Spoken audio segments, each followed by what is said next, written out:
Hey, please Yeah, don't, yeah. please don't Started, call me started. Sabrish Anna Anola. Call me Sabrish itself. You guys are now outside. There's no sorts of ragging or something. All of that is gone. So you can, I Yeah. call my boss with my name, so obviously you guys are more than free to call me Sabrish. Okay. Yeah. So I'm very pleasure to give a short story about Sabrish that I had in a personal experience. I don't know if he himself remembers this, but when I was in my first year, I think I used to hear a lot of his name and people used to talk about him a lot. And randomly, one particular day, while I was in Facebook or Instagram, I don't remember exactly, but I just texted him saying, Anna, I've heard a lot about you. And but I always feel when you are in our department, I don't approach you much because I feel I'm being the fangirl. So I don't know what do I do. So when he saw that message, I know he noticed that message. Very spontaneously he shared his number and he told me I just want to talk to you, give me a call. So I think that particular day when he spontaneously reacted and gave me a I think we had like a very few like maybe 1 hour or 2 hour conversation that was really different eye opener for me. So I don't know. That's the sort of person that I have seen Sabrish as, where he doesn't react or he doesn't wait for the moment. He just goes with the flow and acts spontaneously. I've been following most of his work and I've been trying to keep up with what he's doing. And through some of our seniors who's been this is just a very short intro. We are trying to have this as a very informal talk because he's our senior. He's here to answer our questions. Or if you guys have anything, you can always go ahead. Right now, I'm quite shaky because I was like, okay, this was a very sudden plan where we had to introduce you, and I didn't know where do I start and how do I end. But I think just that small story would have given his character spontaneous and his involvement in anything that he does. So I think, yeah, Anna, you can take it over from here. I hope I gave a little bit of your character here. That's Nah, it. nah, I have a lot of issues when it comes to even speaking about me because I do not know where to start or where to end, or so it keeps on going. So I just take whatever the other person speaks, and I'm like, yeah, you do a very great job because I would not be able to do that. So thank you so much for introducing me, and it's always a pleasure to come back and speak to you guys and also kind of share my stories. Sometimes I feel very old all of a sudden because I've kind of lost the gap between students. I used to have a good rapport between juniors before, but I think it somehow fizzled out a little later. Probably the kind of work that I started to do. So yeah, I think the whole idea today was I've come here just like how I went for my 10th standard maths examination. All of you guys have a lot of questions to ask me because you are going to head this up because generally webinars are very boring things. You know, I never personally attend them because it's stupid. Because people keep saying something on one side and you're expected to follow. And sometimes people talk about their 20-year journey in one whole hour. You know, it's very difficult for people to wrap it up. So I thought this should be slightly reversed, and I will not talk about a topic that I know or I want to share. Probably, I think the last 10 minutes of what we'll be sharing, I just want to give you insights about how the world outside is slightly more than what you think just architecture has to offer. I'll just give you some things on that. But the initial part of it, I believe all of you guys have a lot of questions to ask, or even if this is stupid, intelligent, doesn't matter. But I just, before we went, I thought it's important to get to know you guys, know your names, where are you from, which year do you guys actually belong to. So I think there are just 3 slides that I have just to know the kind of batch configuration that is listening to. So based on that, I will be able to talk whether that is necessary. So I think there are about 17 people on call right now. 31 people are there right now. 31. So there is, let's say, about 10 or 12 more people who are yet to write their names, or they don't want to write their names, I guess. I will not remember them, but it's good to start with names. That's exactly why I kind of put up this first. So let me see who and all do I know. So I just spoke to Akshay, I spoke to Srihari, definitely I know. Then all the others are new guys, I guess. Dinesh, Pooja, Hema, Alan Reddy, Sundarvel, Sri Ramya. So most of these guys are second years, third years, fourth years. Which year are these guys? All of them are here now, actually speaking. Fourth Achha. years are there, third years are there, first years are there, second years are Oh, there. good, Yeah. good. Oh, And I I've think already started to get questions. Oh, okay.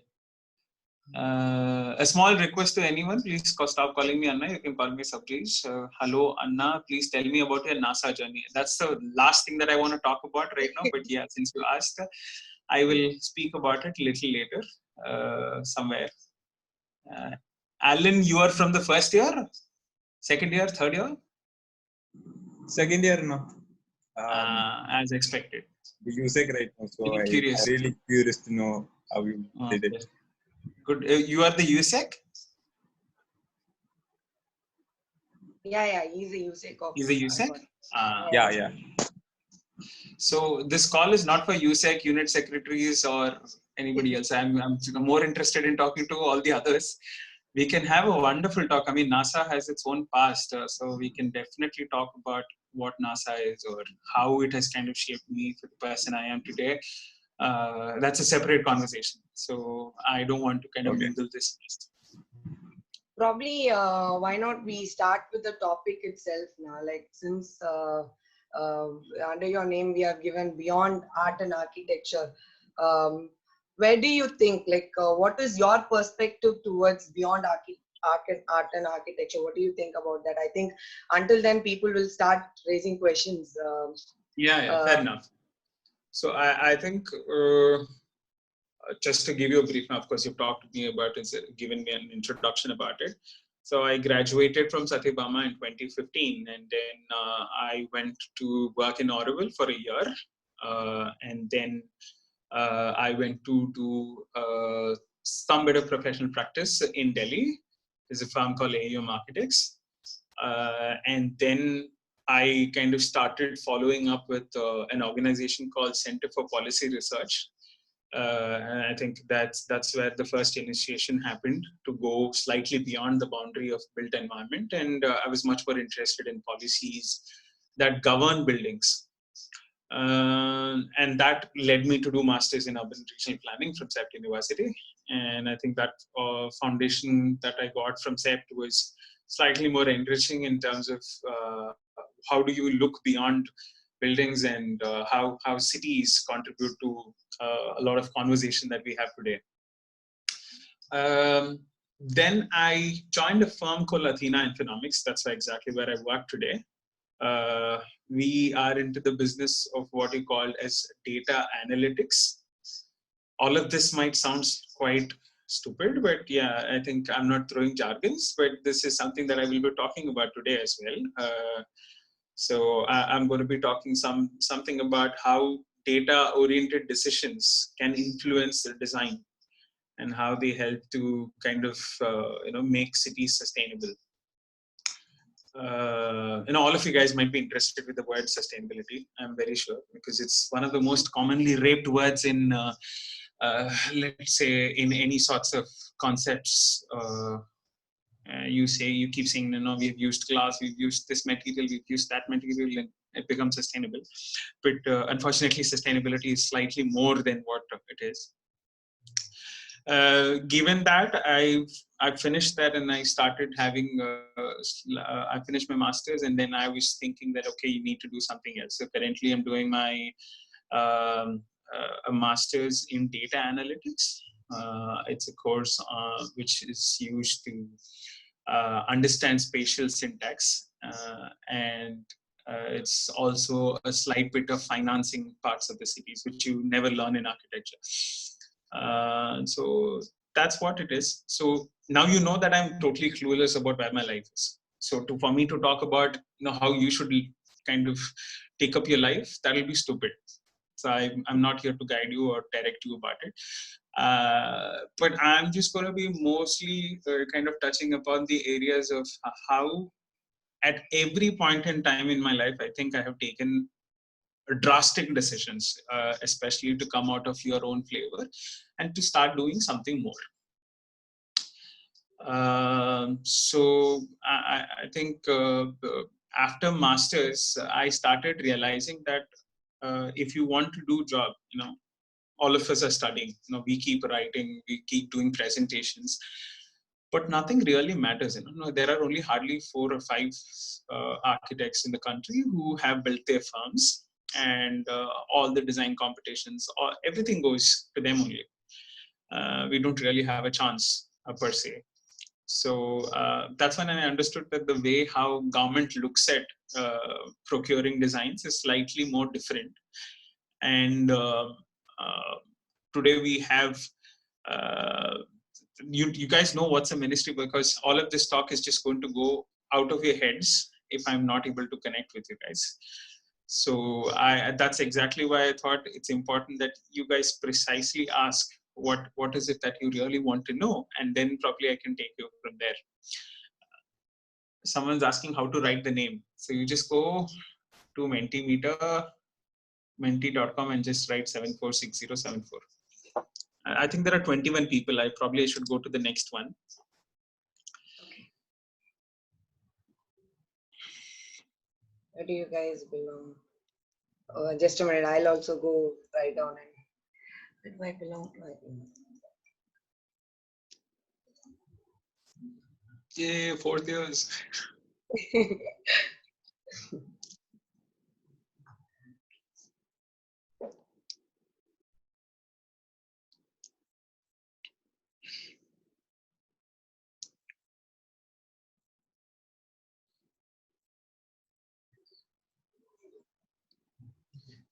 Guys, I would just like to add one point here, saying that this conversation can be very interesting, that if you guys come up with questions, because he's one person that I feel can help you out, or at least guide you through what you are going through, or so in that case, please come up with some questions. You can put it on the chat box, or unmute yourself and ask him directly also. So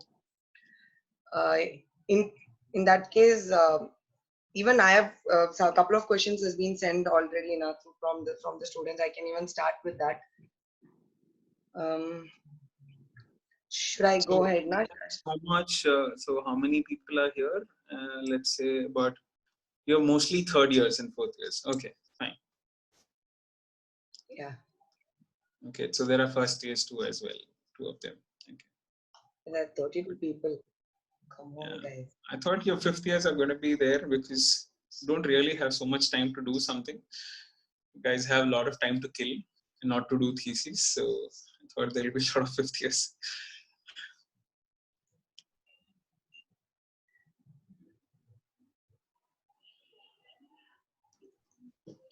Yes, yeah, that's 21. Good. Fine. Yeah, there's just the last slide, and then probably just quit it up.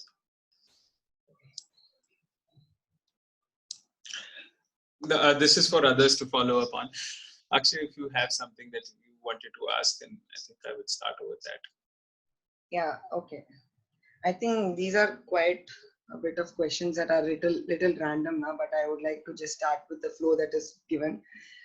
What is the most unusual experience that you have had for a project? Like, so far, if you have done any project, what is an unusual experience that you have faced in a real time? So the biggest unusual thing that can happen is the client allowing you to do what you want to do. That's something that never happens in a lot of places. We keep building hopes that, oh, I'm going to bring some amazing amount of designs, and that's something that everybody is going to like. But unfortunately, that's not true. We keep learning form follows function, or less is more. All of that stays there in books, because forms basically follow clients in practice world. And it becomes, at least when you are a new person inside the field, the most unusual experience that I think I have received is for the fact that you got to do what you actually wanted to do. So I had a very good, let's say, I think I have an interest or a newfound love in when it comes to earth materials. So I had an opportunity to work with earth in a village in Haryana. So that was something that happened, and I think that is very unusual that you get clients who give you the free hand of doing whatever you want to do.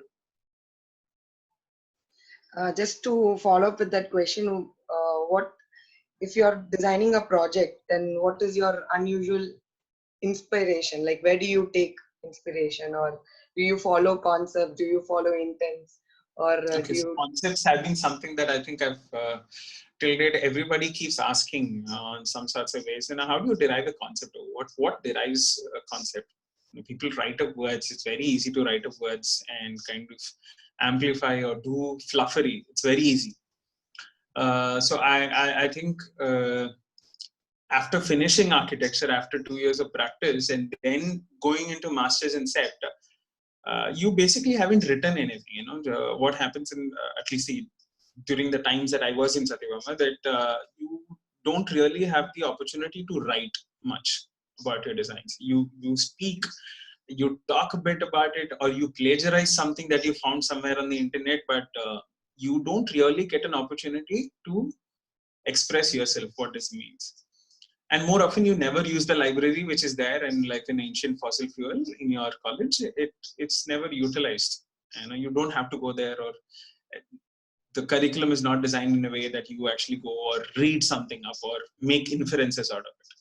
So when I started doing my theses, I had a very big trouble, because I haven't written something. And for me, without picturization and visualization, it becomes very difficult to write more than a single page, because I can write constantly. After that, it will become fluffery. So I learned it the hard way that at least while writing concepts, you really need to be more and more objective. Of course, a lot of things in terms of architecture and design, especially I think I don't know if you guys have a course called the Theory of Architecture. Niket used to take it. Yeah. And so I used to feel that, okay, the amount of money that I'm spending every year, let's say, it was only useful when he used to come and take classes. Sometimes I used to feel like, oh, why am I studying here? There's no point in studying here. And oh, fine, it's the only class that I want to take away. But when you come back, when you actually start to look at doing things, it's very difficult to write or objectively say, no, this is what your inspiration is, or the site is where it comes, or the people and the way they behave is where your conceptual ideas start to begin from. It's very difficult to objectify it. As and when you get a problem, there are a lot of opportunities, and you grab upon it. Let's say someone has an idea of making it energy efficient. Then someone starts to think about the whole way of looking at design in a much more energy efficient way. That doesn't become a concept actually, but that's the starting point for looking at that an angle that you're going to make informed decisions of making or positioning your buildings in such a way that it's energy efficient. So it's very difficult to say that concepts are from this or inspirations are from this. It's a mix and match, and you kind of prototype what you want to do from that.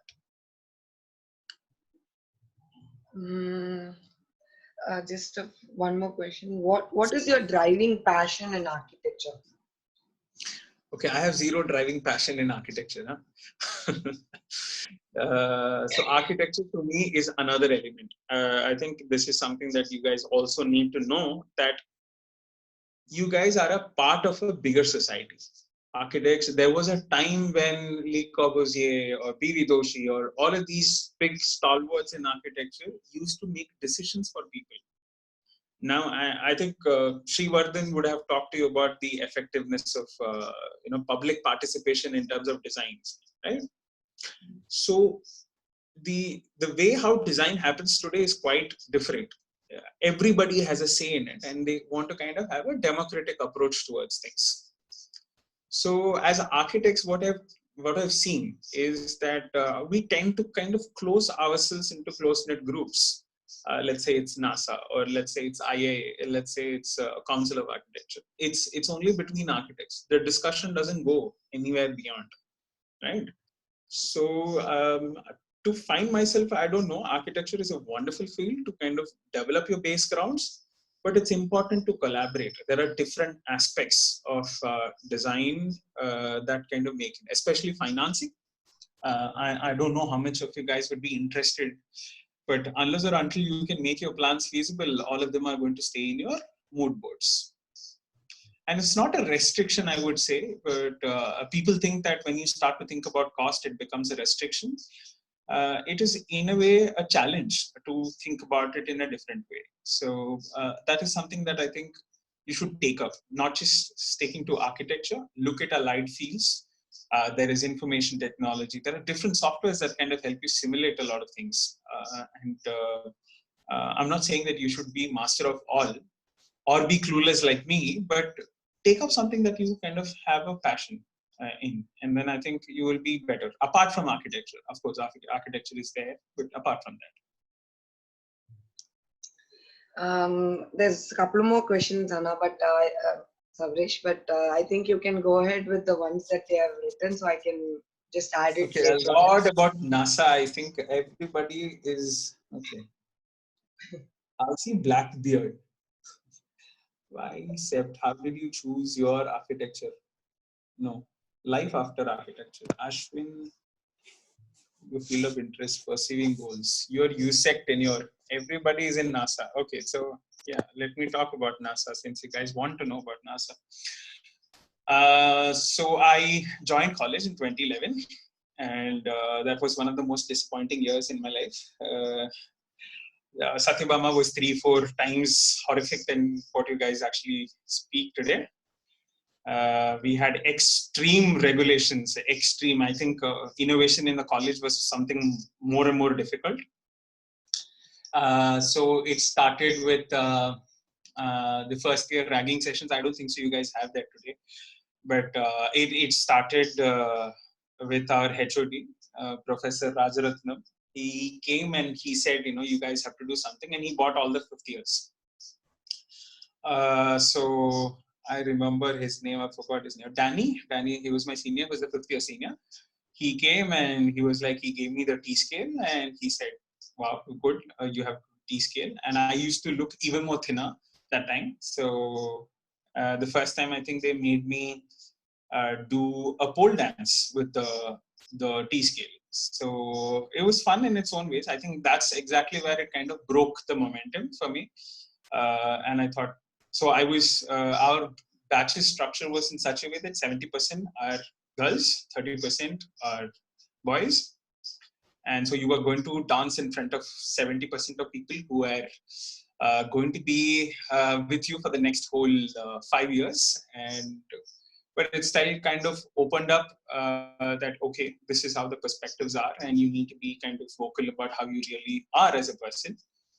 And that's exactly when I stepped into the whole idea of, okay, let's try to do something. And we were fortunate, and I think Roshan was my USEC, and we had one more guy called Sam. I don't know how many of you guys know. He's a musician today. He's called Big Sam. He has its own private band. So these guys selected me, and we had a vote out, and all of that happened, and we had our batch politics in total. Somehow I got selected, and I think I was also fortunate to get an opportunity to be a part of a zonal convention. So we hosted Satyabama's zonal convention. I didn't know what I was signing up for, but it's one of the most, let's say that the most disheartening thing that I had to do in Satyabama, because hosting a zonal convention is worse than nothing there. The amount of signatures that you need to get, you can finish off everything in your life. So that kind of cribbed me off in some sorts of ways. I was like, and every time I used to go to these seniors, they used to be like, Satyabama படிச்சிட்டலாம் நீ என்னெல்லாம் பண்ண முடியாது, forget about all of these things. You can't do shit. நீ fail பண்ணிடுவாங்க, design தானே, நீ அப்படிதான் அடுத்த இது போயே முடியாது. So I kind of took that as a challenge and to see that, okay, let's see. Then I applied for zonal president as well. Because I hosted the zonal convention in Satyabama, they gave me an opportunity there also. So then it went to zone presidents. And after that, I was like, no NASA anymore, because it's all shitty politics and people just play games and you are not getting anything. You're just frustrating ahead about it. I think a last bit altercation that happened in the USEC meeting. They said, you zone 6 people are never going to do something, and the rhetoric in NASA is that zone 1, zone 2, all of them, they think they do design better, or they have their assumptions that we are from Bombay, so we know shit. So you guys don't know shit. Luckily for that fact, I think I could speak Hindi, so they couldn't backstab me there, and somehow I got into that also. I gave my presidential lecture for the first time. After coming to the presidentship, I think I transformed slightly more because you are going into a place that is totally out of your comfort zone. So I still remember the first meetings generally happen in SPA Delhi. There's a college of School of Planning and Architecture in Delhi. It's the headquarters for NASA. So I walk into SPA, and there is you have something called as boys hostel written on it. And I keep seeing girls coming out of this. I was like, what is this? I mean, according to me from Satyabama, what I've learned is that boys and girls are supposed to be separate. You have separate staircases, you eat separately, you don't do anything. So the culture shock itself. Now, I wasn't from Chennai. To me, all of these things were deja vu, or some things that I think I wouldn't even have imagined in dreams. So it was some sort of a cultural shock. And when I went inside the restroom, there were 2 girls inside the restroom, and I was like, okay, I shouldn't go inside. Let's have that respect, keep away. And I was just waiting for these girls to come, and those girls like, kya be andara, which means, what, come inside if you want to. And she said, hum tujhe rape nahi karenge, which means that no, we are not going to rape you. You can come in and go. So the perspective itself, what I learned out of NASA is not just about what you can do with architecture, but a lot of life learning lessons that, sometimes cannot be seen because you're only exposed to a certain bit of world. So NASA taught me how different people behave. So this was one encounter in zone 1. Zone 4 is something slightly more different. You have people from Bengal, and they have their own artistic talents. They have their own appreciation to cultural values.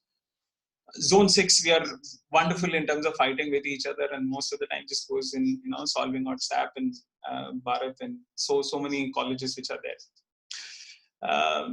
So after all of that, I think the other important thing that I learned about after coming to NASA was to do with the fact that we were an organization that was having about, let's say, in total, we were getting more than a lot of funds that we were not being able to utilize. So you have become a person who can actually officiate and make and organize conventions. Suddenly, that there are about 8 zeros in your bank account, something, and your hands start to shiver. So every time I wrote a check, I used to be like, what is this? I've never seen so many zeros. I don't want to be dealing with all of these things. And second of all, there was a legal angle to the whole organization. So you learn much more about as an organization than to learn more about architects. And also you have personal interactions with architects. I think I lost hope after being in NASA, seeing a lot of architects. I used to be like, okay, these guys speak about sustainability, but they want to come in business class tickets. So I was like, okay, double standards here as well. So I think the way how NASA helps you to learn is just a stepping platform. You go out there to network. If you think that NASA is going to give you SORA, no, it doesn't. It's just going to give you a stepping platform to kind of help you to put in perspectives about what things can be done, at least at the student body level. There are a lot more that you can keep talking about NASA, but I don't think so I should make this much about NASA. And for all those guys who are aspiring to do a lot with NASA also, NASA is also a part. Just take it as like that. Don't take it like, oh, this is what is going to make my life. No, it will make you miserable. There are a lot of things that you need to do, right? Especially, managing. I think it was so difficult for me to manage both NASA and also to come to, manage theses, because I think they revamped the whole way how things were there. And that was the time I think JPR sir had also passed away.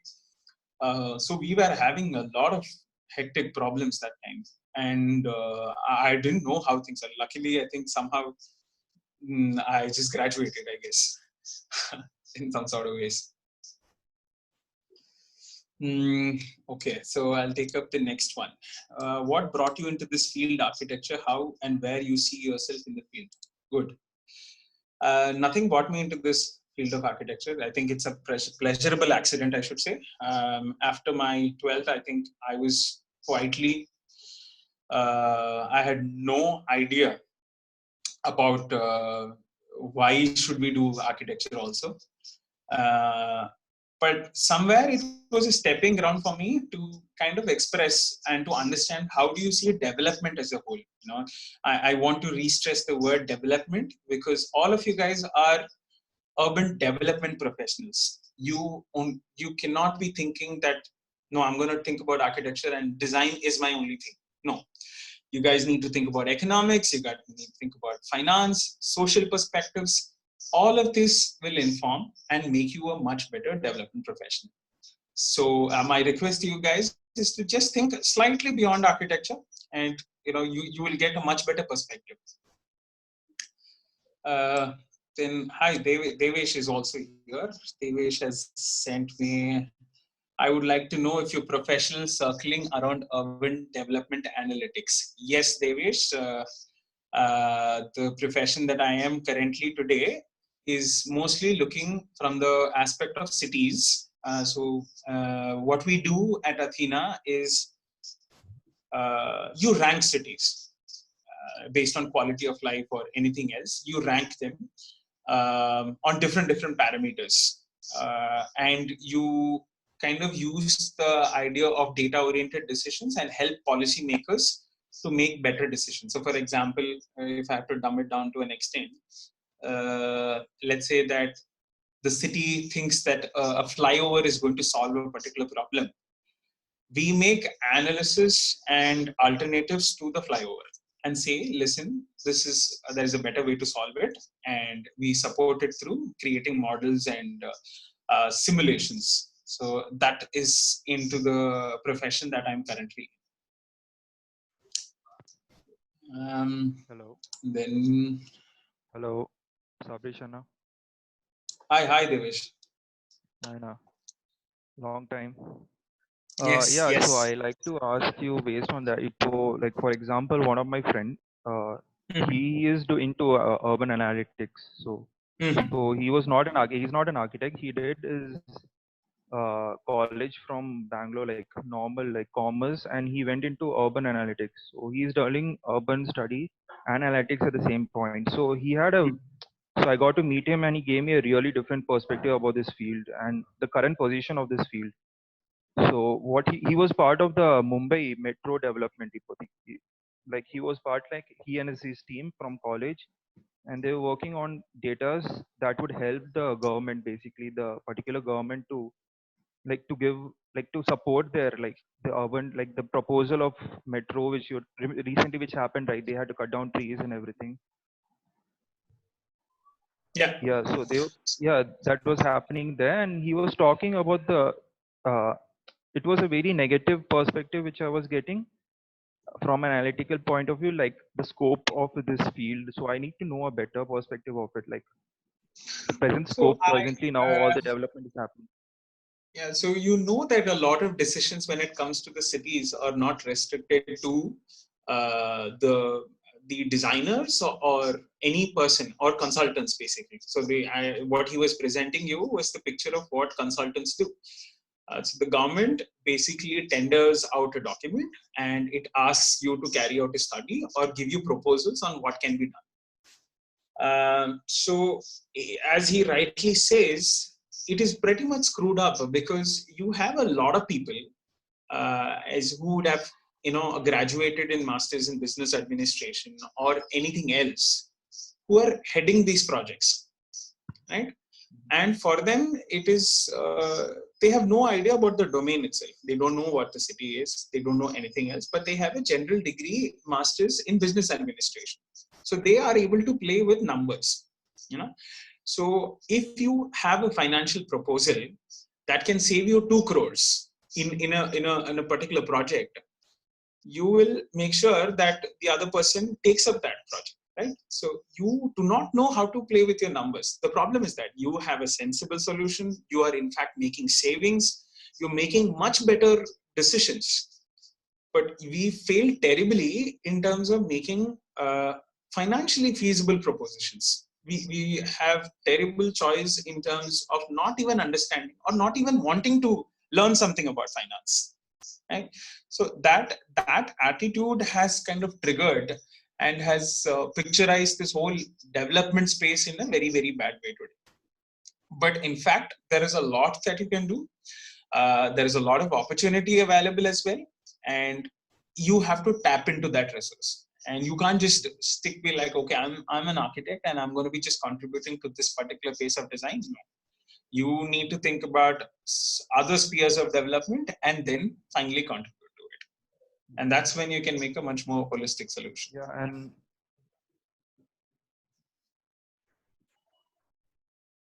like as architects, like one thing I felt missing when I was in college was the political exposure. I would say, like, we are connected, like politics is connected everywhere around, and especially in your field, I think like politics do play like major role. Like Of how course. does your firm approach those political See, complications? politics is like gravity, right? It's everywhere. You can't do something with it. But today we are kind of traversing to something called as data-oriented decisions. It's not what the minister wants, it's what data can provide. So if you have 2 designs and you can prove to him that this is going to be much more sensible, then he's bound to take that decisions. Before when urban planning used to happen, it used to happen in the whimsicals of what the minister wants. If he wants the road to go in a particular way, he will influence it, and people used to pay bribe and all of that. Today we are going to a much more democratic way of doing things, and there are several tools that are available. But you need to have proof. Now, how do you say that your design is better than someone? You need to evaluate them, right? So you have set of matrices, you have set of things that are put into place that can try and reduce the politics that is involved, but it cannot completely evade, right? And we should take that as for granted that, listen, I'm going to face all the problems of politics and I'm going to still live up with it and still further take it up.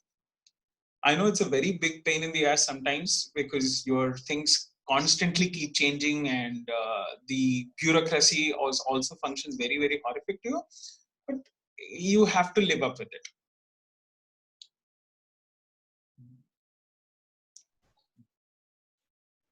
Okay. I have some more. How did you choose your the questions are quite collapsed, I guess. I'm not able to read them out. Culture enhanced Indian. I wish to understand something of it. It seems interesting, but I really want to know what is it. How to get into CEPT? That's just an examination. You have to do a basic examination. If you have GATE, if you qualify for GATE, you get an additional advantage. If you have some years of experience, that adds to your value system as well, and then you get it. That's it. It totally is as simple as that. Yeah, just to add on, since you mentioned GATE, there's one more questions that they have asked is, how do you crack GATE exam, and can you give us some tips for your juniors who are planning on writing GATE? Okay. So GATE, I think I took up a year in just finding out how do you kind of approach GATE, because competitive exams you have never been for the last 5 years and you don't know how to do it. So there is this book by Bijoy Das if you can go and figure it out. And he has a set of question papers that are being compiled together. If you just work out the question papers, you'll see a lot of repetition. And it depends on the center also. So the GATE examination paper is set up by different IITs every year. So when I was taking it up, it was by IIT Madras. So the questions were mostly on a civil engineering term. So you'll have structures, you'll mostly have planning into it. But if you had worked out a bit of things in that set of question papers which have come, you can crack it. Okay. Yeah, no. I think there's 2 more questions that Arjit has asked in the group. If you can open the chat. How to explore various fields in architecture to select a field in masters. I wish to know which year is he from? Arjit, I think he's from current 3rd year, I believe, if that's the Arjit. If he's around, yeah, hello, Anna. I'm from 3rd year now. Hi.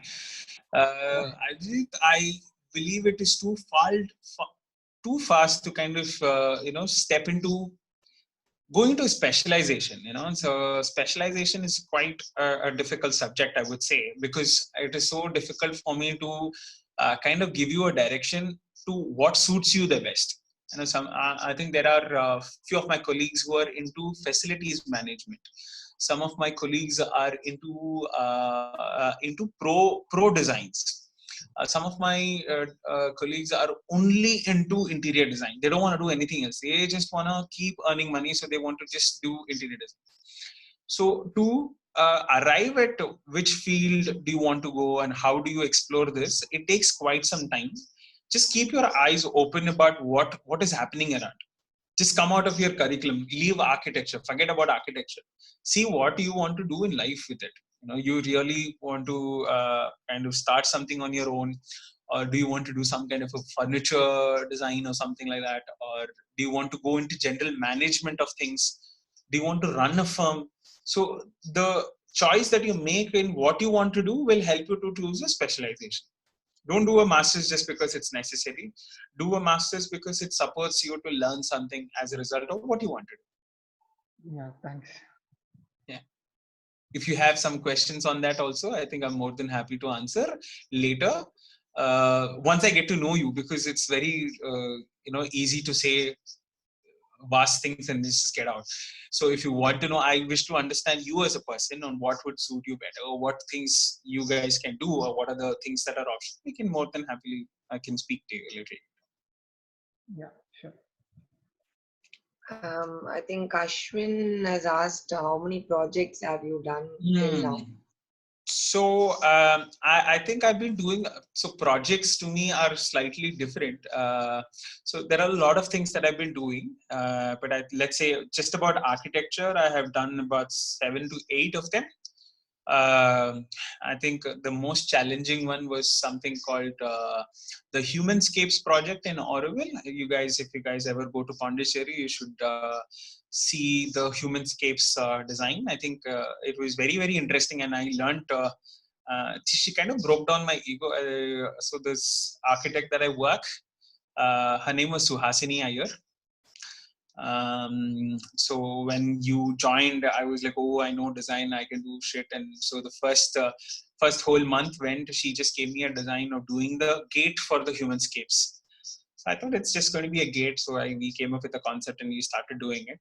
And by the end of let's say 1 whole month, I wasn't even able to do that. I still have that drawing with me.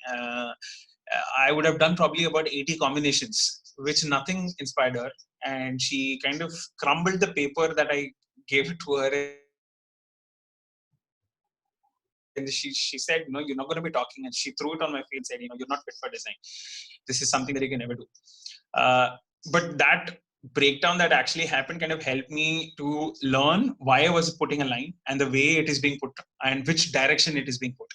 A lot of thought went into that project in terms of what we call as sustainability, the choice of material, the way it is positioned, the way of orientation and how other fields, how you treat gray water. It was beyond buildings. It's about how do you embed that into a fabric.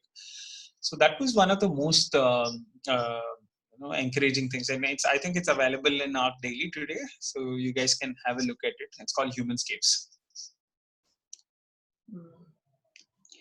I'm still trying to mismatch what questions they have asked, so that if there's something that we can get out of that, we can. So guys, if anybody has asked that question, you can retype it or here, so that I'm still curious about black beard. I have no clue why everyone's going to have a black beard, bro. Okay. You just have to wait a slight time, I guess. Yeah. Okay. How Indian? You don't have to be sorry. It is fun. It's actually fun to speak about it. Hello. Yeah. So I like to share one of the impression I got of Sabrish, like when I was in my second year, I think, second year, and he was in fourth year Apo. So I remember his batchmates used to tell me stories about Sabrish, like, all of us used to come in first year, like clueless, like majority, like Satyabama and majority used to come clueless about architecture itself. Like, you're going to join this college for 5 years and you come inside clueless. And there was this guy when they were asking projects, if you know any architects or something, and there'll be like this guy, tall guy who stood up and he started answering with names of architects and everything. Yeah, and his name was Sabrish, and that's how we know. And what I'm trying to ask you through this is like, you had an exposure or you had a preparation before you enter this field, right? Like, what was it? How? Huh? About learning about architecture. Oh, so I think it was a game that it generally started as a game. But knowing about architects was my thing. It's it's called stalking these days, but that's exactly what I did all throughout my 5 years. You get to know a lot of people because of it, and I was more interested in the way how they are able to kind of sell their ideas. All of us are architects, but somehow some people have their ability to sell ideas. What goes into it? Either they are doing some magic behind, or we are not able to understand it, or these guys are not telling the trade secrets. So I think the whole idea of looking out for it, of course, all of you guys might stalk for different reasons, but if you guys can spend 5-10 minutes just getting to know a lot of things, you don't really have to go into Arc Daily and grapple with different figures and numbers to all of those things. But if you, on a general note, start to look out for things, it'll really help you develop conversation on things, and also slightly go away from architecture. That's the first thing. It's because of that I think I started knowing more and more about what's happening in the city from the city's perspective, and how is the government tackling this. That helps you to see, okay, how can architecture contribute to development? Otherwise you will be stuck only with this guy, I know this guy, this guy was something that he had drawn up, I know decatching, I spoken to decatching. And there was a time I think I was just thinking that my mission is just to talk to Charles Correa, my mission is just going to talk to B.V. Toshi or any of these fellows. But you should see, they don't speak anything different. And they're not stalwarts. There was a time where you didn't have the competition at that extent. It was much more easier for people who did simple, basic designs that kind of helped them to sustain in the place where they are today. But the same thing you do today, you'll be like, what is this boring? I still remember theses. So everybody was fascinated by you do something different. You have to do. The tension is like you have to do something very, very different.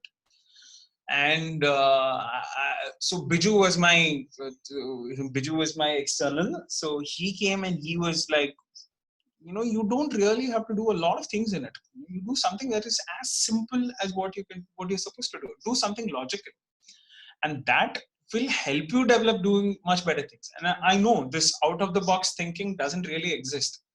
So for you to really know what is out of the box, you should know what the box is. So clearly define what the box is, and then I think you can somehow get things into place. So I think I have tried to get 2 questions out of this jumble thing. How Indian arts and architecture enhanced Indian architecture? I think that's one question that they've asked. How Indian architecture. How Indian arts and culture enhance Indian architecture? Okay, so I think I don't have white hairs as of yet. I think 30 years down the line, I'll be able to answer that much better. But see, there is nothing called Indian architecture as such right now, because our form of representation is a very, very mixed notions. There are a lot of people practice different notions, but we are very, very, very traditionally rooted in the way we look at designs. But I don't know if we can term something as Indian architecture. There's nothing like that. We are a very big mixed match of a lot of things. We have taken some benefits, we have not taken some benefits, but it's purely a resultant of what culture that you be a part of. You guys don't have to sound very technically right, okay? So it's something you can ask the most dumbest question even if you want to, because I would look forward for that. Because technical questions, I believe there are so many stalwarts out there who can kind of help you guys out. But here it's just going to be the normal stuff that I can help you out with. So probably I can ask you a question that right now what we are doing in Seed, right? We are trying to do multiple things where people, apart from architecture, what are the other things that they can explore and how to bring out their inner talent or whatever they are interested in. So what would you suggest to people? Like, I think a lot of juniors are looking at it right now. How do they utilize this platform, or what do you think can be taken out from this platform, or what are your takes from this?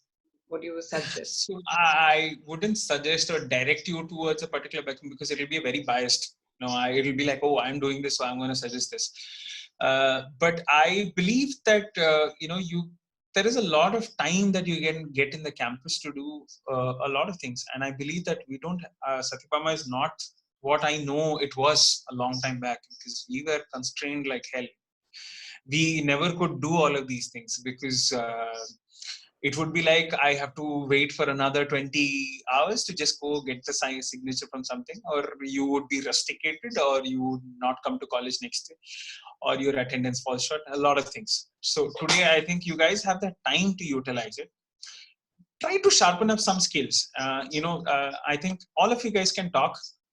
So that talking will develop after the 5th year. It will completely develop into something else. So you guys don't worry about it.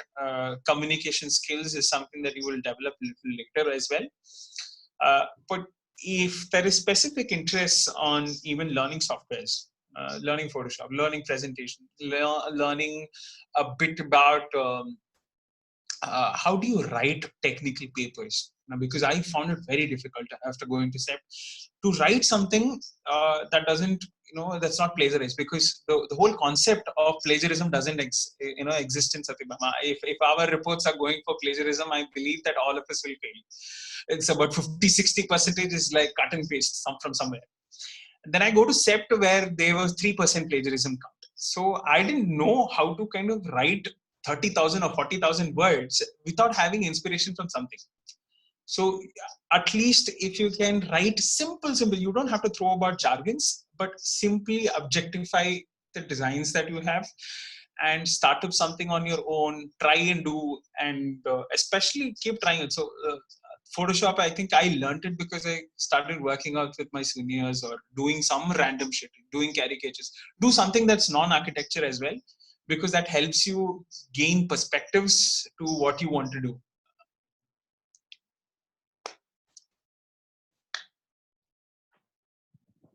Sabjesh, I have a question. Okay, Devesh. Yes, so after graduation, after finishing your UG, what was your first impression, or what was your perspective then? Like what to choose, or whether to work or whether to start masters? What was your initial thought? After finishing architecture, I was very clear that I didn't want to start away with masters because I didn't have perspective on what should I do, because I know some bit of architecture, and then you have certain bit of networks. So the initial idea was like, okay, a couple of my classmates wanted to do or start up a firm together and do something on it. But they were primarily doing it from gaining money. The initial thing is that you want to return of investments. So you paid so much amount of money in Satyabama, you floated so much, and then now you want returns. Now you are like, okay, I will go into interior design or do something where I get immediate returns. So that is something that I didn't want to do. I wanted to gain little more perspective on how commercial things work. I just wanted to understand, how do you sell a building? Why is one architect successful and why not the other, even though both of them are very, very technically sound. So I wanted to work in a commercial firm to just understand the nuances of it, and how do you still survive to tell the clients about how design decisions can help them have a better quality of life. Then it takes you where you want. So a couple of my friends have joined. So there was this girl called Deepika. She joined International Masters in Architecture Design, and she kind of took up something specific with furniture, and she did that from Sept University only, and she took a total different direction now. She's into curating arts and lots. Aditya, I think he's still this one of my colleagues, Aditya, who still works out of Bombay. He's still trying to figure out what he really wants to do as well. Couple of my friends are back in Dubai, or I don't know, somewhere in the Middle East, trying to figure out their own lives with the corona. But yeah, so a lot of us have taken different paths, and I think you need to give that kind of a gestation period to understand what you really want to do, and then take up a call on it.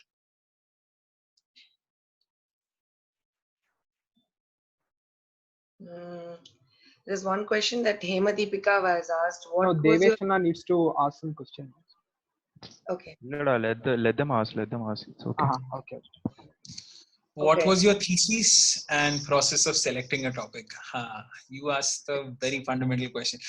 So my thesis was into it was basically looking at a nuclear power plant and how the settlements in it. So you were kind of talking about the architecture and the way how built footprints kind of imbibe fear in people. So it was more about community participation, how their perspectives, how do you eliminate fear because of architecture. So the moment you say nuclear, you only you're thinking about bombs, you're thinking about so many symbols that is only negative. So my attempt for doing a thesis was to try and understand how do you eliminate fear, for which I think I was bombarded for the entire time. I don't know, I had a lot of critiques and comments. I think still Pramod hates me for taking up a topic like that. He used to call that as my love that is never going to work out. It's like a bad girlfriend. So yeah. See, topics basically, it's totally upon what, you don't have to be different. My sincere suggestion is like, all your faculties are going to push you for it. ஏதாவது நல்லா புதுசா பண்றா, புதுசா ஏன் பண்ணணும்னு அவசியம் கிடையாது. எதுவுமே புதுசா பண்ணணும்னு அவசியமே கிடையாது. இருக்கிறத நல்லா பண்றது வந்துட்டு it is a task. I wouldn't be surprised that one of you takes up toilet design as your thesis, just to understand how things have evolved or what can actually help you make a public toilet better and accessible. That itself is a big thing, and it will help you. Trust me. I think the other topic that was, it was during my time that there was this guy called Naveen Lucas. He was doing his thesis in crematorium. He got slashed through all his reviews. Every review he used to go, he used to be like, ayo ennum pannala, ennada kattidam enna pillar thongudhu appadina. But that guy went because there was a very good narrative that kind of superseded it. Excellent choice of site selection, and the storyline he brought into it kind of got him to do well in NIASA. He in fact won it at the end of the day. So you don't concentrate on what topic should I be taking up. You figure out what is that something that is going to be challenging you and how can you do that. Others will fall into place. And there are two routes you can take. One, you can take a safe route and you just be like, I am done with my design. All my sections are done, all my elevations. And people used to do, I think that time it was Revit. I used to hate Revit, or anybody who used to do Revit, because all these guys used to bring 14, 15 sections. And I think evaluation happened during that time based on the number of sections we can produce. They used to be like, no, show me 15 sections. And we used to be like, no, I don't want to do all of that. So don't worry much about this marking criteria, and all of this is going to be a joke in a couple of years' time. You are going to make something more and more sensible. So my only advice is you take that a little late. I see a very big question. Sai Teja. Srivardhan Anna was in a different track and your profile is quite different. How to actually recognize that? You know in which path you are in, or like in which direction you need to go in. Architecture is nowadays becoming very competitive, but there are a set of people who either go in search of their path. Okay, so you basically talked about my life crisis. The midlife crisis is something that everybody undergoes. So it is too far. Sai, you are in third year, right? Yes, no, I'm in my third year. Don't even think about this. This is the last thing that you have to think about right now, because this will hit you. It's like having a very bad breakup, and all of a sudden you don't know what to do. So that part of it will hit you late. Now enjoy. It's just being part of the thing right now. You will know it when the right time comes, or sometimes you will not know it, like me. Today I know a lot of directions. Which one is right for me is something that I can decide only when I have that standing. So advice on it, I'm generally not good for advices, and neither do I take advices as well. So that is something that you should also do.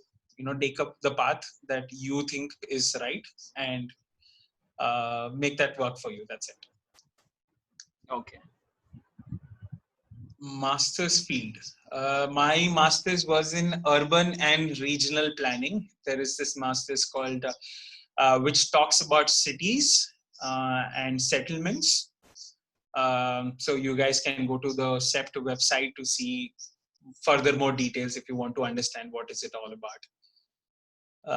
And there are several things, especially if you guys are interested in understanding cities and the way how transition is happening in most of our cities. You should look at this website called Indian Institute of Human Settlements, IIHS. It's an institute in Bangalore. That will kind of help you to understand what is cities and why are we looking at cities. So it will help you to get that answer. Amrita has asked a question that how broadening your perspective from architecture can create an impact on what you do today. Oh, it has helped me a lot, because the moment you go away from architecture, you become human. A lot of us, because we think we are architects, sometimes we think that we are gods. Like, and this is how it has to be. When I put the stair has to be the way it is. Or if I color the room green, it means it is sensible and you have to live up with it. So you lose something very, very simple, humility, because 5 years of architecture asks you to be different. So you become like that, and after a point in time, you only defend. So I think in my final year reviews, everybody was just defending. They're like, no, this is right. If something is fundamentally wrong, you lose the ability to take criticism or opinions for that fact. My opinion doesn't have to be what Devesh says or what Srihari says or anybody for that fact. Things can be different. So you get a perspective that you are a human and you are a part of the system and you are not the system entirety. So your life about moving away from architecture will teach you a lot about how can you look at this. Okay. There's one more question. Probably Devesh can ask his question so we can follow up with that. Yeah, so my question is based on skill development, like from a student's perspective. So you as a batch, like you're a batch of 30 people, right? 80 odd of them. Yeah, we kind of reduced to 60 by the time we Yeah, came to 16. Yeah, but then I remember like when the time when you were working on NASA, like, as a team, as a small, like you were a handful of people, there was a really strong skill development that was within you guys, which I noticed as a junior, like as your junior. We got a chance to interact with you. Like you were there, Adityana was there, Deepika was there, like they all working at LIK, and I remember Yeah, like I know. how you and you guys got shortlisted in LIK, and I next year along with my seniors I went for NASA. I was really itching to see the exposure outside, like from like I wanted to see what is the level that is being kept outside, and I gave my shot and I saw what is standing outside, and you guys being shortlisted with that skill, it was something serious which I took it. And I would like you to share those skills, like how you see the skill develop. Did it develop all that year through your juniors, or did it go down, or what is it like? How do you see Satyabama's skill development? So I think I am a very big, let's say, an opportunist when it comes to ragging. At least I was very fortunate to be ragged, because I was tall. I think everybody vada. That's the first thing they used to say, and because of that. You started from the first year. So even before we had stippling exercises in the first year, we were helping our seniors for stippling. So that one-to-one learning in terms of understanding gradation or understanding design. So for the first year when we went to NASA, we were given that foundation. So you used to get a certain bit of weeks to just do this. And for every trophy that we used to go, it used to translate income, and there used to be reviews. Before I think it stopped after a point in time because of the number of ragging issues that started to kind of fluctuate. But when I was in first year, the college, when it goes for representing itself in NASA, we used to have a what you call a design charade, right? So there, it doesn't matter whether it was first year, second year. They used to kind of put you there on paper and say, "Hey, nada panirke, so some bit of negativity into it, but kind of it helped us to gain perspective that no, we are not benchmarking. Sometimes when you benchmark between the batch itself. But there's a whole world outside there who can do a lot of better things. And unless you know it, it becomes very difficult. So it developed. Every year we tried to learn something or the other that helped us to, perform in competitions. So we, even though we got shortlisted and stuff, we felt very, very bad there because we lost in every goddamn competition. And I still remember there's this girl called Jesslina. She used to do amazing work when it comes to stippling. Okay, and she every time she passed NIT Trichy's LIK sheet, she used to cry. She's still like, we haven't done this work, we haven't done it. Look at us, we are useless. There's nothing. So the reality check it kind of hit us was too bad, too bad. We put in a lot of effort. We used to stay at night hours because that time you had to do all your submissions as well. So every time I went for a letter, they'll be like, hey, BC முடிச்சிட்டியா, building construction முடிச்சாச்சா, ஏன் tuck in பண்ணல, ஏன் tuck in பண்ணிருக்கணுமே நீ. So all of these things, I think it made the challenge more and more interesting, and we wanted to prove, because all of faculties used to think that you guys, what you go dance and culturals, you'll go and then come off. So I think that opportunity we wanted to capitalize. We said, no, we will do dance and culturals also. At the same time, we're going to also present work that is worthy of presentation.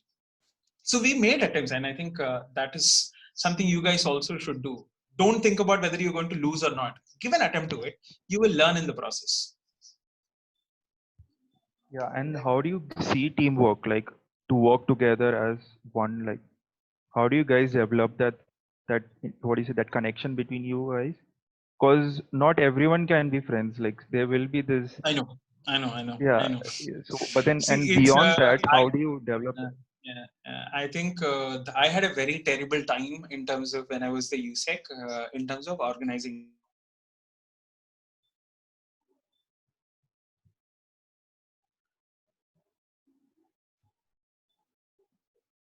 meetings. Because hello, you guys can hear me? Yeah, you got stuck for a bit. Hello. Yeah. We கேக்குது. can. Yeah. Okay. Can you start from the beginning now? Because I think the entire conversation got cut in between. Yeah. Hello. Okay. Can you hear me now? 1 second. I'll just. Yeah.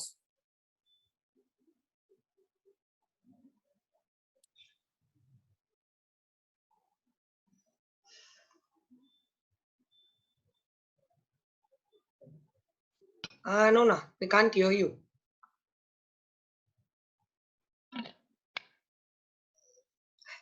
Hello, Sabrish, can you hear us? Hello.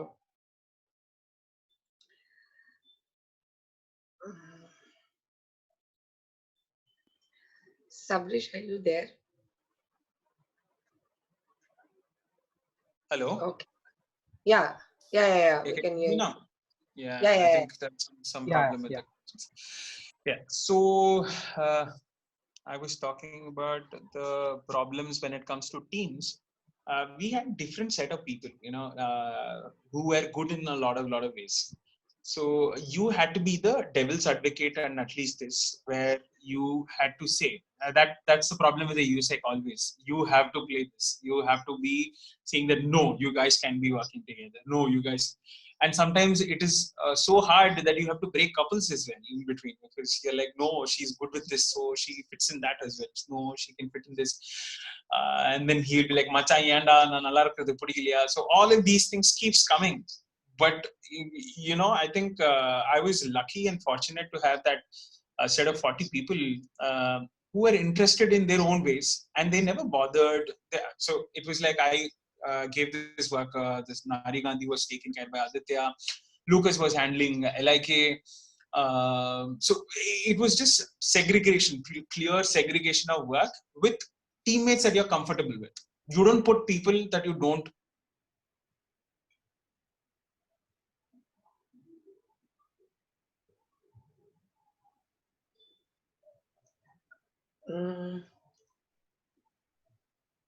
Anna, you're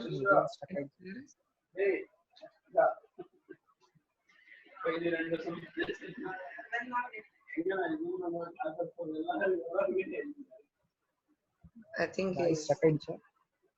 Yeah. I think அவங்க mute ஆயிருப்பாங்கன்னு நினைக்கிறேன். Stuck ஆயிருக்காங்க. அவங்க phone, he is actually connecting from two sides. Phoneலயும் லேப்டாப்லயும் வராங்க. Okay. We'll wait for some time. Yeah, sure.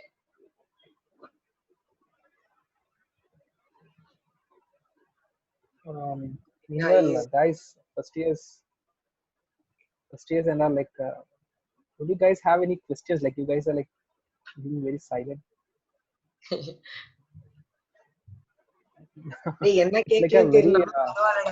very cool opportunity, actually. Like, yeah, because like, see, I have been seeing him like for 5 years plus, like, juniors. I still been like very நிறைய gap இருக்கிற மாதிரி, and this seems like very interactive session. I could like see him and hear a lot of things from him.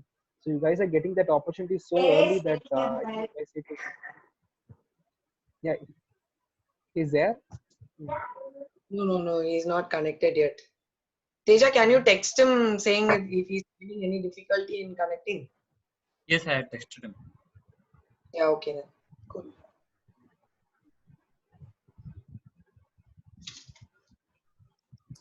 So please, guys, come up with your questions so that. I think he's connecting. Yeah.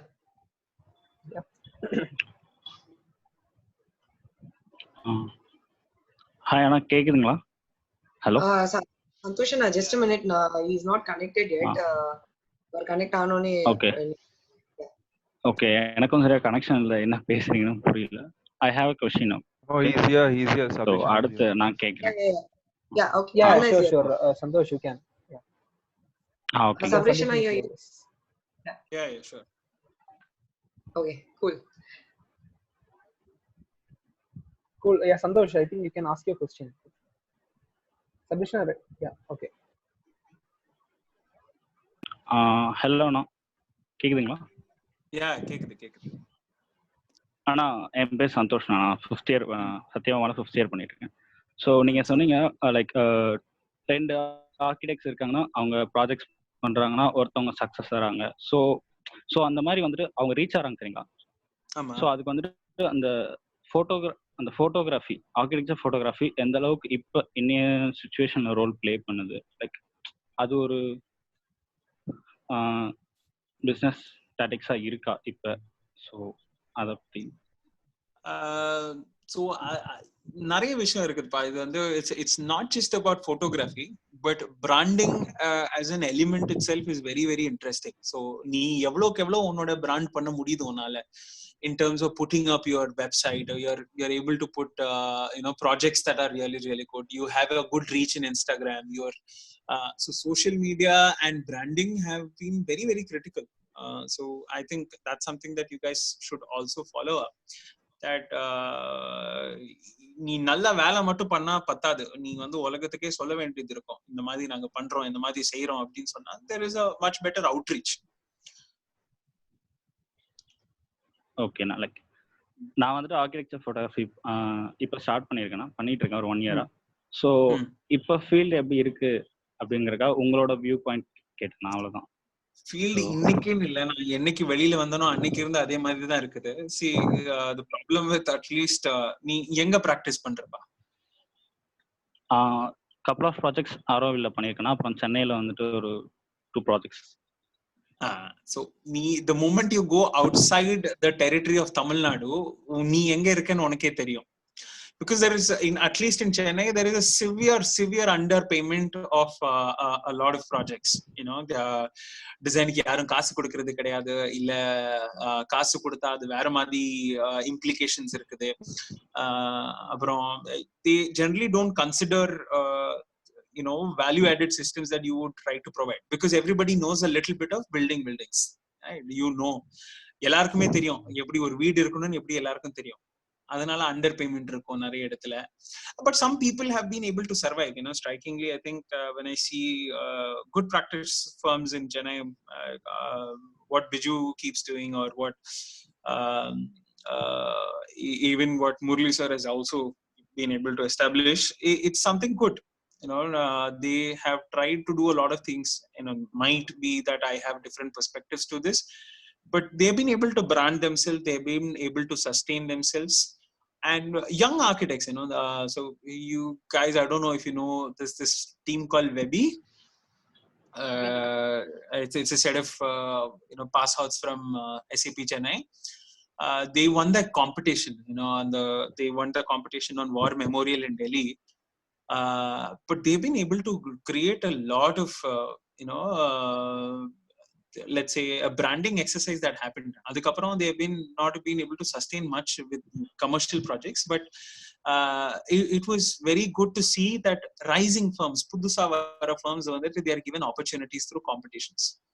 So attending competitions also is a very good thing to do.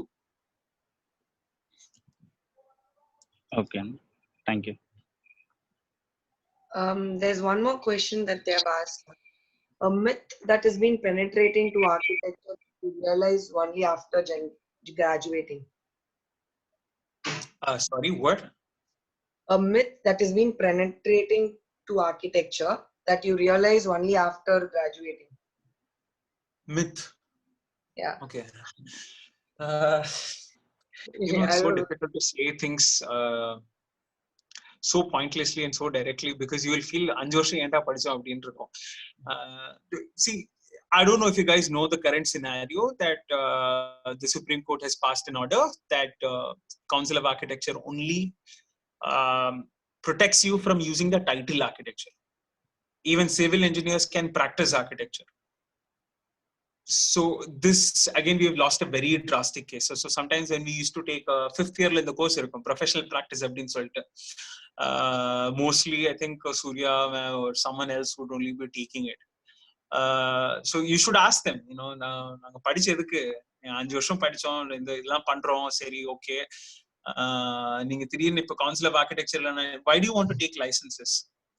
So what I've understood is that no matter what, after 5 years, people kind of give you the idea that, oh, you're going to set up your own practice and do all of this, but there is a lot of hardship to it. Sometimes it will keep changing, sometimes might work in your favor, sometimes it might not.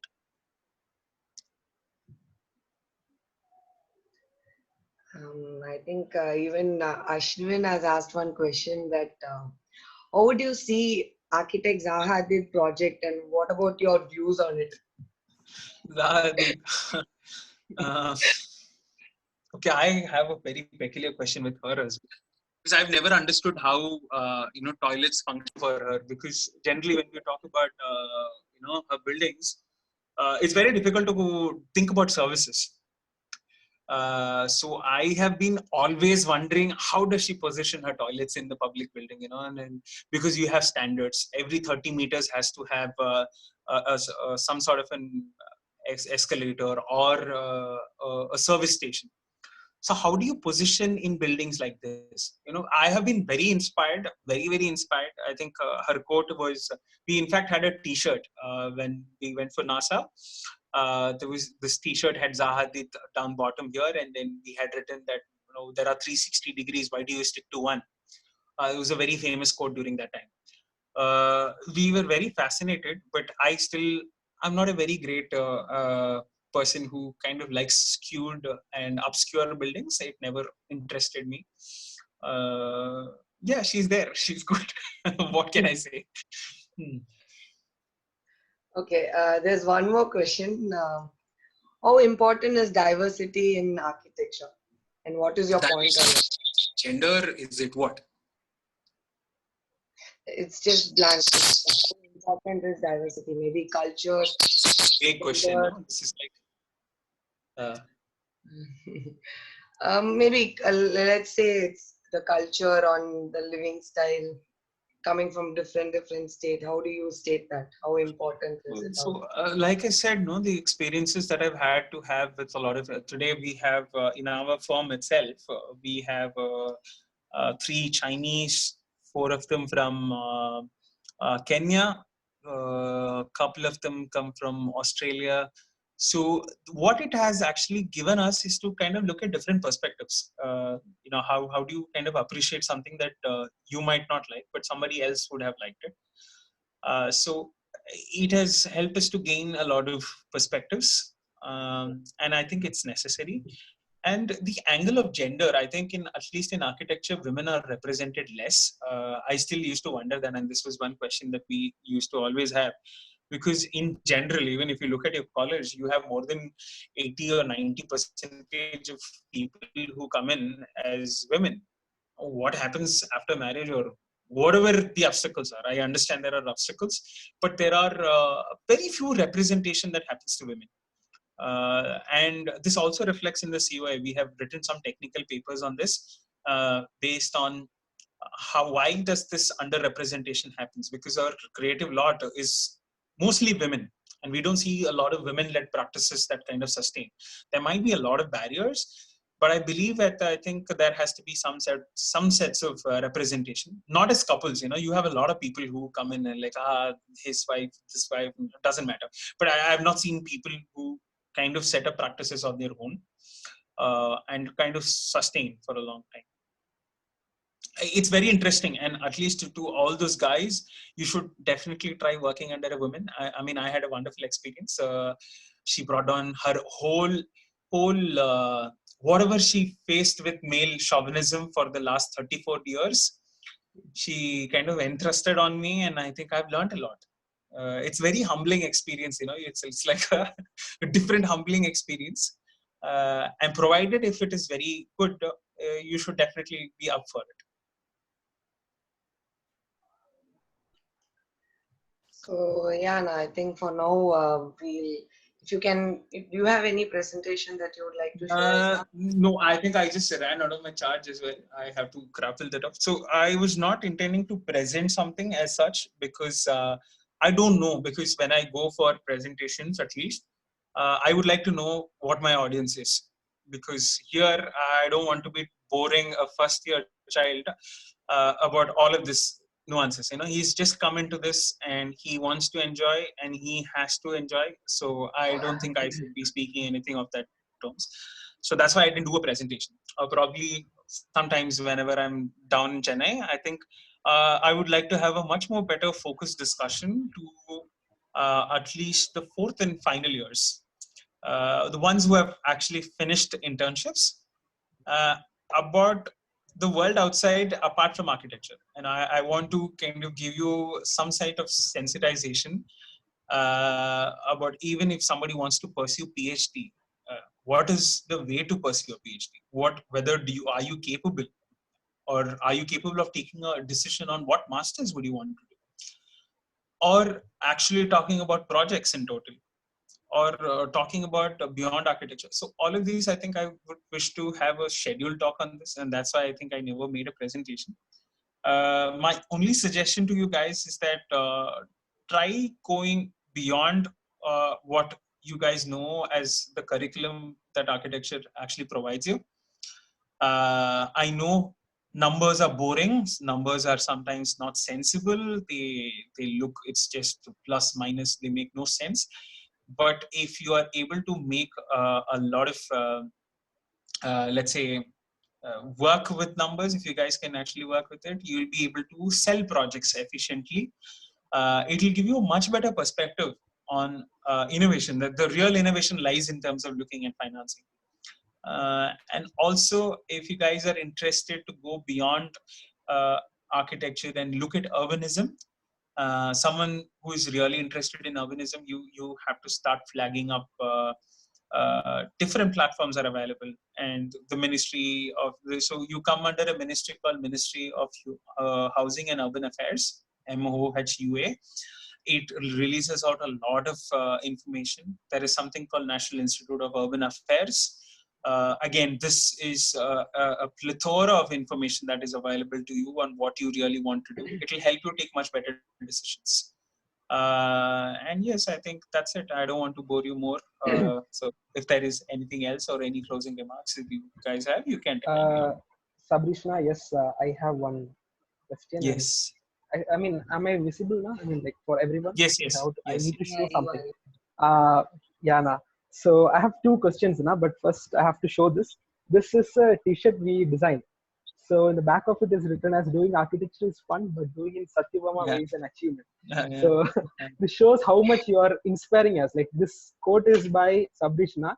First he mentioned this quote and we were that much inspired about him. So like we still have these things because that time we were not allowed to go to Zonas and we had this lot of t-shirts and we were like, we have it still now. So I have two questions now. Like what made you to think some quote like this?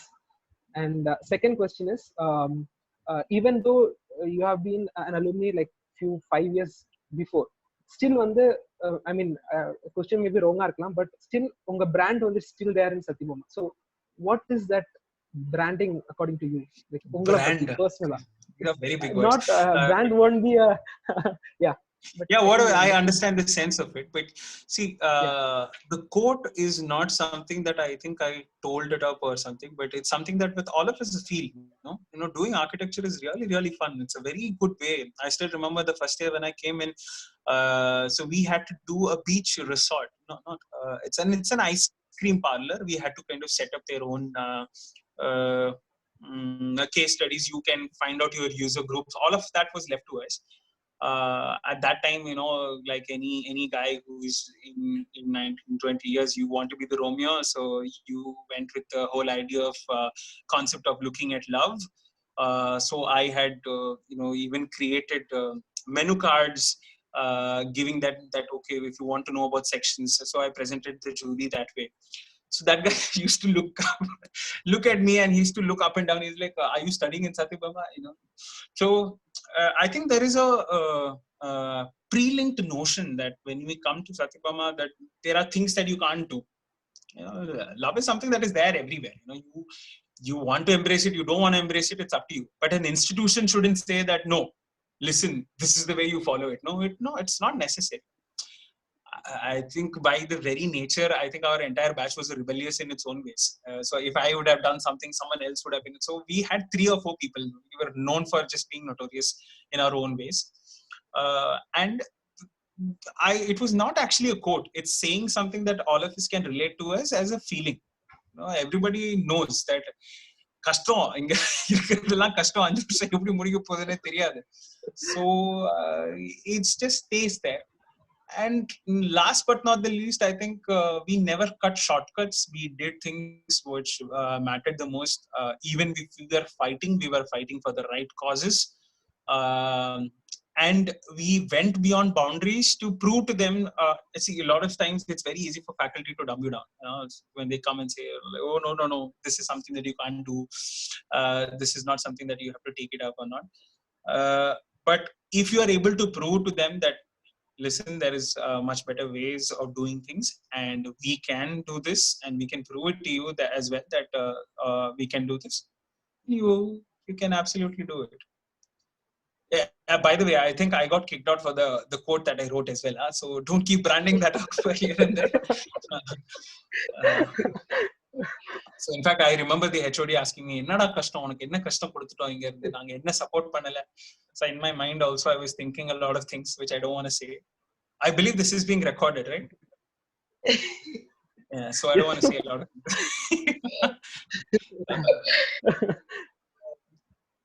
What about the second question? Long thing short, you guys should have fun in your ways. I think I miss college in lots of ways. Even though it was gruesome in the first 2 years, I think third, fourth, and fifth years we had a lot of fun. We enjoyed a lot of things. I think the first time I sat in a boat was in Satyabama during the floods,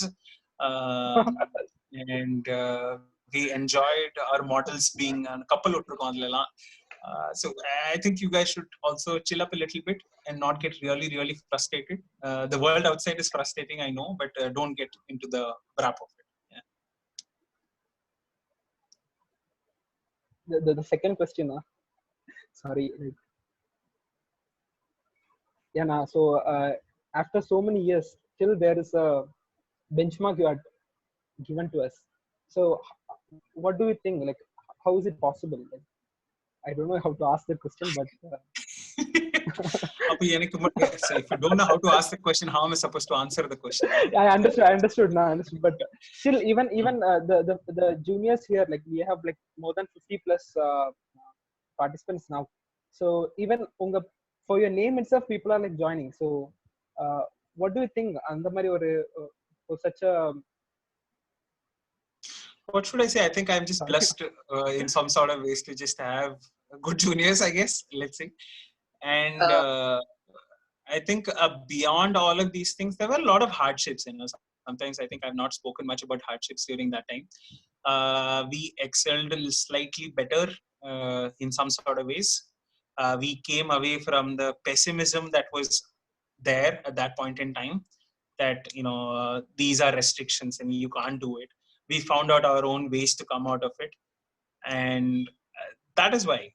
And just be truthful and honest. People can keep judging you for whatever you want, but you just be honest about what you really want to do. Others will follow. You can't create a plan that it's never going to happen. They'll be like, "Hey, what are you speaking? You don't have content itself. Why are you speaking?" So you just keep doing what you really wish to do, and I think it will be if things work out, it will happen, and you just go with it. So yeah, Sabrish, I think one thing that we have understood from the conversation is that we should start thinking beyond architecture. Just embrace ourselves, who we are, and start exploring, not just putting inside the box and working towards that. So I think hope this session was helpful. We'll just keep having series of this so that we will come up here, because this was just a trial that we have been trying for the past 6 days, that it's coming out. But you guys should do something sessioned up in such a way that it is also benefiting them. When you have audiences generally, it's very difficult to connect with them, especially you're doing this on a webinar, right? And trust me, I will be the last person to listen to me separately for an hour. I will not be interested to do that, right? And second of all, when you have different people, if you are not able to connect, you will lose the intention of the whole webinar itself, because it's not going to benefit you at all. It's like I'm talking, no point in it. So I would suggest once college reopens or something sorts of things happen, I'd be more than happy to visit or do something that kind of benefits you guys in some sort of ways, or have some bit of workshops. And I think a couple of my colleagues will be more than interested to showcase some of their presentations. There are a lot of people who have done brilliant work than what I would have ever imagined to do. So you should bring them on board. A couple of my seniors, they still work out of different colleges in the US. So there's someone called Roshan, there's someone called Shirlo. All of them are coming back in the next couple of months, I guess. So you should call them, build this network, see that how you interact with some of your seniors who are even beyond me. So for me, it was someone else. So you kind of keep having that legacy that it used to happen. Somewhere it got cut, man. I mean, I can't do much about it, but we used to have a tradition called the House Cup, and so after me, I think Sai has it, and after that, I have no idea. So this guy called Sai Krishna from Devish's batch, I guess. So as USEX, we used to kind of give this one by one every year.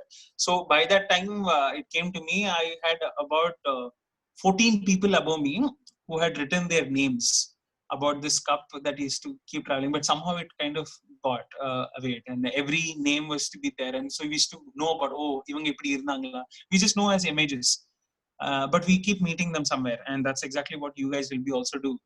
And you'll also meet your seniors somewhere in the professional foreground as well. So yeah, keep the connect and develop an alumni base. See how much you guys can get out of it. It will be good. Let me know if you want some help. I would definitely have to mention it here now. I don't know how many people here would have felt okay, it would have been boring or anything, but there's so many points that you brought it up. Since you are a very close connected senior, you told us what the reality is and how you approach towards those obstacles or things that you were doing. So I think there's so much to learn now, just sort of these 1 hour, 2 hours conversations that we don't have it on a usual basis. So I think during this quarantine, it makes people think, okay, what else can we do? It's just for that platform, we are trying to get people and start making people think and ask questions. So they can utilize this period and they can learn something out of it. That's the whole motive. I think from you, there's so much that people that have taken, even every single point, it might have not reached at once, but one point they must have taken. So yeah, I would like to let me not drag it because you have already. No issues. Yeah, thank you so much, Sir. Thank you so much for your time. My pleasure. Yeah. Next time, as you mentioned, we will come up with a very streamlined set of people to have your presentation sorted out. So thank you, Na. Thanks a lot. Thanks for everyone for attending. And thank you all. Nice knowing you all. Bye bye. Thank you. Yeah, bye now. Bye, guys.